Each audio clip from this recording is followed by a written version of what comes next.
வணக்கம். ஸ்மித் சொன்னது இனிமையான சில விஷயங்கள் தான். கிரிக்கெட்டில் பல ஆதங்கங்கள் செயல்படுத்திக் கொண்டிருக்கும் போது ஒரு தாழ்மையான ஒரு கருத்தை அவர் வெளிப்படையாக சொன்னது மகிழ்ச்சி அளிக்கிறது.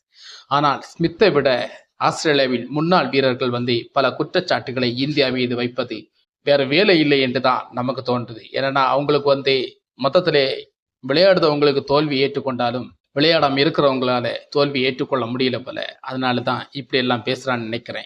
அந்த அளவுக்கு தான் இந்த மேட்ச்ல அவங்க இப்படி எல்லாம் பேசுறாங்க. என்னப்பா இது? அதாவது தோல்வியை எப்போதுமே ஆஸ்திரேலியா டீம் ஒத்துக்கொள்ள வேண்டும். அதை ஒத்துக்கொள்ளாத போதுதான் நமக்கு சில வலிமையை கொடுக்கிறது. அதை ஆஸ்திரேலியா டீமில் முன்னாள் வீரர்கள் ஒற்றுக்கொள்வது கடினமாக இருக்கிறது. அதுவும் டமின்ஸால் அந்த மேட்சை தோல்வி ஒற்றுக்கொள்ள முடிவதில்லை. பலவர்களிடம் குற்றச்சாட்டு வைக்கிறார். நீங்கள் குற்றச்சாட்டு ஒன்று மட்டும் வைத்தால் போதும். என்ன குற்றச்சாட்டுனா ஆஸ்திரேலியாவில் பவுலிங் கொஞ்சம் செட் ஆகவில்லை என்பது குற்றச்சாட்டாக இருக்கிறது.